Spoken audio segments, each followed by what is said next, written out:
Good evening. তুমি এখন কি করছো? খাচ্ছি ভাত।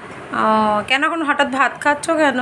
ভাত না, দেখো একটা জিনিস দেখো, এখানে আমি ফ্রাইড রাইস করেছিলাম, তো এখানে গাজর বিনসগুলোকে সব আলাদা করে দিয়েছে, আর দেখো ভাতগুলো এক জায়গায়। তুই এখন এরকমভাবে খাবি? হ্যাঁ। আর খেয়ে দিয়ে কোথায় যাবি বল? মামাবাড়ি। তো আমি ঘরে সবার জন্য রান্না করে রেখে গেলাম, ওই জন্য বেরোলো, ভালো লাগে খেতে চিলি চিকেন পকোড়া, ওই জন্য ওকে একটু দিলাম। তো আমরা এখন রেডি হয়ে কোথায় যাবো বাবা বলে দাও? দিনদুমবাড়ি। চলো খেয়ে নি, হ্যাঁ বলো, তারপরে রেডি হয়ে দেখা হচ্ছে। টাটা করো। নতুন জামা পড়েছো কেন? কোথায় যাচ্ছ? টাটা। আমি যাবো না, আমি থাকি না, তুমি তো ঠিক আছে যাচ্ছি। Hello friends, welcome back to my channel. আশা করছি সকলেই খুব ভালো আছো আর আমরাও খুব ভালো আছি। তো চলো আজকে নতুন ব্লগ তোমরা দেখতেই পেলে, সন্ধেবেলা থেকে শুরু করেছি। তো আমি যাচ্ছি হচ্ছে বাপের বাড়িতে। তো এটা ছিল হোলির পরের দিন। তো আমার বাপের বাড়ির ওখানে খুব বড় করে রাধাকৃষ্ণ মন্দিরে উৎসব পালিত হয়, তো দোল উৎসব। তো সেটার জন্যই আমি যাচ্ছিলাম। তো চলো তোমরা দেখতে থাকো। মেট্রোটাও আসছে, আমাদের মেট্রোটাও আসছে, ওই আমরা কোথায় এখন বল, তুই কোথায় আছিস এখন? কোন স্টেশন এটা? এটা কোন স্টেশন? কোন স্টেশন? 9:20 বলো। দম দম দম দম দম দেখেছো? ট্রেন ঢুকেছে। তো দেখো এটা হচ্ছে পরের দিনের ভিডিও। তো বাপের বাড়ি চলে এসেছি। তো এটা হচ্ছে পরের দিন সন্ধেবেলায় আমরা রেডি হচ্ছিলাম।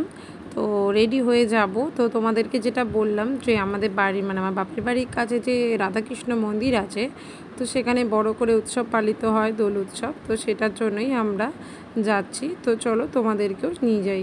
তো চলো তার জন্য রেডি হচ্ছি। ওখানে কোনখানে?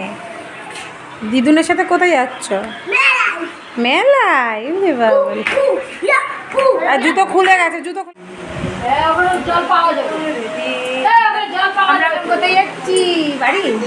বাড়ি যাচ্ছে। আগে বাড়ি যেতে দেবো না, ভাবি বলে দে বাবাকে, আজ বাড়ি যেতে দেবো না, বলে আজ থাকো।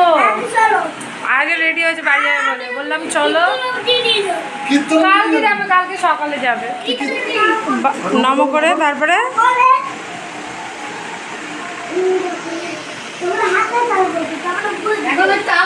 ঠাকুর নাম করে হাঁটা চলা করবি। বাইরে বেরিয়েছি, দেখো বৃষ্টি পড়ছে, পুকুর ছাতা নিয়েছে আবার। বাপি এই বাবা,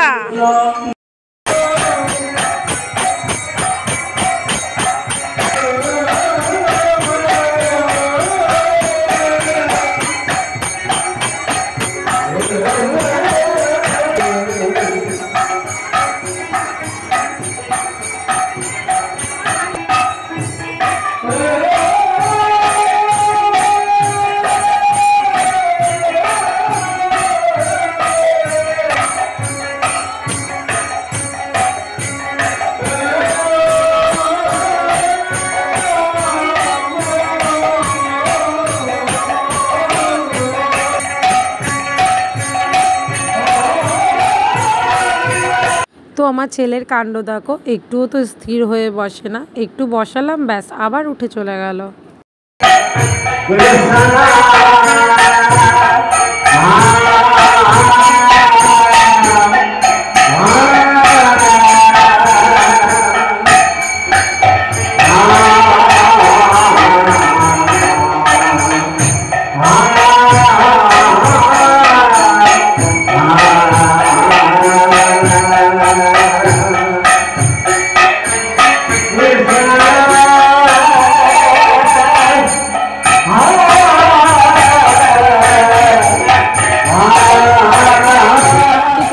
তো দেখালাম এটা হচ্ছে রাধাকৃষ্ণ মন্দির। তো প্রত্যেক বছরই এখানে দোল উৎসব পালিত হয়, তো যে কারণে আমি প্রত্যেক বছরই এখানে আসার চেষ্টা করি।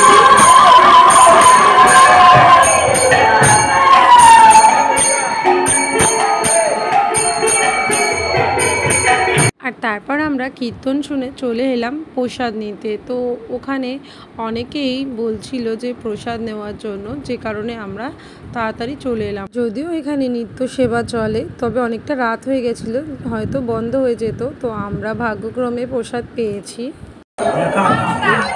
আমার ছেলের মন্দিরে এসে শুভ বুদ্ধি হলো। তো দেখো একা হাতে প্রসাদ খাচ্ছে, আর বাড়িতে মানে কোনো খাবার দিলে একা হাতে খেতেই চায় না, মানে আমাকেই খাইয়ে দিতে হবে, শুধু ওর পছন্দের খাবারটা ছাড়া। তারপর আমরা প্রসাদ নিয়ে চলে এলাম আবার মন্দিরে, তো আরেকটু কীর্তন শোনার জন্য। কি ওটা বল, বলের ভিতর কি আছে? কি আছে বলে? কি আছে বাপি? লজেন্স? প্রসাদ খেয়ে কেমন লাগলো বাপি? কেমন লাগলো মন্দিরের প্রসাদ খেয়ে? খেয়েছো তো, কিছুটা হলো তো খেয়েছে। একা একা খেয়েছে বলো, বাপি একা একা খাওয়া শিখে গেছে। এটা কি কিনেছো?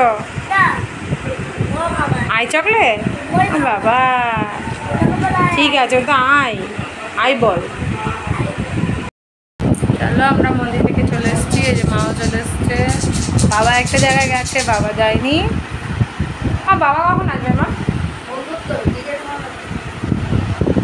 চলো এবার একটু ফ্রেশ হই, গরম লাগছে, প্রচুর গরম আজকে। টাটা।